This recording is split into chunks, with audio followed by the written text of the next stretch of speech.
अस्सलाम वालेकुम students, welcome to my YouTube channel easy solutions of mathematics. हम लोग कर रहे हैं मैथमेटिकल मेथड्स ऑफ फिज़िक्स की ऑरेंज बुक है जो KL मीर की, मैं वो फॉलो करवा रही हूँ। उसके अंदर से जो एग्जांपल कर रहे हैं वो हम एग्जांपल नंबर 5 कर रहे हैं।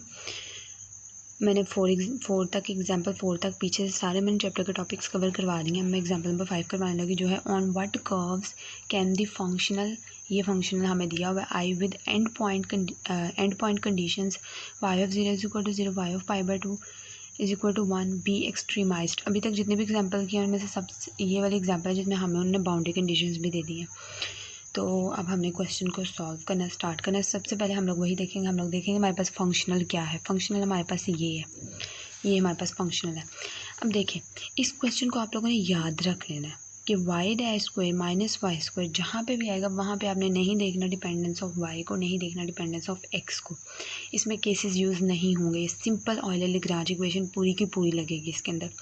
इस तरह के कुछ क्वेश्चन 2-3 एक्सरसाइज के अंदर भी हैं, वो भी सेम इसी तरह सॉल्व होंगे ऑयलर लैग्रांज इक्वेशन से, क्योंकि अगर तो ये देखा जाए तो ये डिपेंडेंट ऑफ एक्स है। डिपेंडेंट ऑफ एक्स होता है तो हम लोग केस नंबर 2 लगाते हैं, लेकिन केस नंबर 2 लगाएंगे उससे ये कभी भी सॉल्व नहीं होगा। तो जो क्वेश्चन केस नंबर 2 से सॉल्व नहीं ना होता उसके ऊपर हम डायरेक्ट ऑयलर लैग्रांज इक्वेशन लगा देते हैं। तो ये जैसे ये क्वेश्चन है ना, ये सॉल्व करने की कोशिश की थी मैंने, वो उससे नहीं होगा। इस तरह का हर क्वेश्चन है, आप लोग इसे याद रख लें, क्योंकि मैथ्स में भी कुछ चीज़ें होती हैं जो हम लोग याद रख लेते हैं। कुछ क्वेश्चंस के मेथड डिफरेंट होते हैं, उनमें से एक क्वेश्चन ये है कि हमें याद रखना है इसके अंदर हमेशा ऑयलर लैग्रांज इक्वेशन ही लगेगी। ऑयलर लैग्रांज इक्वेशन हमारे पास क्या होती है, वो ये होती है partial f over partial y minus d y over d x partial f over partial y dash. इसको हम लोग 1 कह लेंगे। हमें इसके लिए क्या वैल्यू चाहिए, हमें फंक्शन का डेरिवेटिव चाहिए विद रिस्पेक्ट टू वाई और फंक्शन का डेरिवेटिव चाहिए with respect to y dash. दोनों को डेरिवेटिव ले लेंगे। इसका डेरिवेटिव जब हम with respect to x y लेंगे तो ये 0 हो जाएगा, तो -2y आ जाएगा। और with respect to y dash लेंगे तो ये 0 हो जाएगा और हमारे पास 2y डैश आ जाएगा। उसके बाद इन दोनों वैल्यूज़ को इस इक्वेशन में पुट करना है, पुट इन 1, तो -2y minus D over d x into ये वाली वैल्यू आ जाएगी। अब इसका अगेन डेरिवेटिव लेना है, तो जब अगेन डेरिवेटिव लेंगे तो 2y डबल डैश आ जाएगा इक्वल टू से -2 को दोनों तरफ से कॉमन ले लें, यानी दोनों तरफ से मतलब इनमें से -2 को कॉमन ले दे, दूसरी तरफ जाकर 0 हो जाएगा। हमारे पास इक्वेशन है कि y double dash plus y is equal to 0। Homogeneous equation हो गई है। होमोजीनियस इक्वेशन को हम लोगों ने ओडीज में पढ़ा था, हम किस तरह से सॉल्व करते हैं कि डी स्क्वायर प्लस 1, हम लोग इसको डी के फॉर्म में जब लिखते हैं तो हम इस तरह से लिखते हैं, तो d square plus 1 into y is equal to 0, ये आ गया हमारे पास। इसमें से हम लोग डी प्लस 1 को इक्वल टू 0 करेंगे।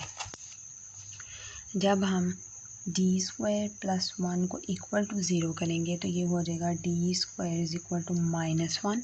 तो जब इसका हम लोग लेंगे अंडर रूट दोनों तरफ, तो हमारे पास प्लस माइनस अयोटा आ जाएगा। डी की वैल्यूज आ जाएंगी प्लस माइनस अयोटा, जो कि हमारे पास कम्प्लेक्स रूट है। तो कम्प्लेक्स रूट का हम लोग सोल्यूशन किस तरह से लिखते हैं कि वाई इज इक्वल टू ए, कोई भी कांस्टेंट C1 C2 भी ले सकते हैं, A B भी ले सकते हैं, कोज ऑफ एक्स, इसके साथ कोफिशिएंट 1 है तो यहाँ पे 1x आएगा, इनटू इसके साथ माइनस वाले के साथ भी कोफिशिएंट 1 है तो 1x आएगा साइन वाले। इसका हम लोग इस तरह से लिखते हैं, आप लोगों को पता होगा। अब जी हमारे पास y निकल आया है। अगर तो हमें उन्होंने बाउंड्री कंडीशंस नहीं दी हुई तो हमारा यहीं पे क्वेश्चन स्टॉप है, लेकिन बाउंड्री कंडीशंस दी हुई हैं तो हम वो अप्लाई करके इसके कांस्टेंट को फाइंड करेंगे। वैसे ऐसा हो नहीं सकता कि कांस्टेंट्स आ जाएं और आपको बाउंड्री कंडीशन ना दी हो, क्योंकि अगर कांस्टेंट आ जाए बाउंड्री कंडीशन नहीं दी तो क्वेश्चन ठीक नहीं दिया हुआ। तो हम लोग इसके ऊपर y 0 यानी y x की जगह पर भी 0 और y को इक्वल टू 0 कर देना हम लोगों ने। तो इस पर कंडीशन अप्लाई करते हैं, जहाँ जहाँ पे x है वहाँ पे हम लोगों ने 0 पुट किया और इस पूरे को हम लोगों ने 0 के इक्वल कर देना है। ये y ऑफ 0 है ना, ये y ऑफ 0 है, मतलब ये y ऑफ x है, यहाँ पे x लिख लें। ये y ऑफ x है, हमारे पास यहाँ पे 0 पुट कर दिया हमने और इसको इक्वल टू 0 कह लिया। cos 0 पे 1 होता है और sin 0 पे 0 होता है, तो a हमारे पास 0 आ गया। इसी तरह हमने ये दूसरी कंडीशन अप्लाई करेंगे, जब हम लोग जहाँ जहाँ पे x है वहाँ पे हमने π/2 अप्लाई कर दिया और पूरी इक्वेशन को हमने इक्वल टू 1 कहना है, क्योंकि ये वाली चीज़ जो है वो इक्वल टू 1 है। उसके बाद हमारा cos π/2 पे 0 होता है और sin π/2 पे 1 होता है, तो b इज़ इक्वल टू, और ये वाला 1 आ गया, b इज़ इक्वल टू 1 आ गया। अब इन दोनों वैल्यूज़ को हम लोग उठा के कहाँ पुट करेंगे, इस वाली इक्वेशन के अंदर। जब इस इक्वेशन में हम इनको पुट करेंगे तो y इज़ इक्वल टू हमारे पास आ जाएगा, a की वैल्यू 0 है तो ये 0 हो जाएगा, और b की वैल्यू 1 है तो sin x हमारे पास क्या आ जाएगा, ये हमारे पास रिक्वायर्ड एक्सट्रीमल है।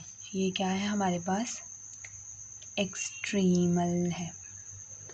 तो ये एक छोटी सी एग्जांपल थी लेकिन इंपॉर्टेंट थी और थोड़ी सी डिफरेंट थी, इसलिए मैंने ये अलग से करवा दी है।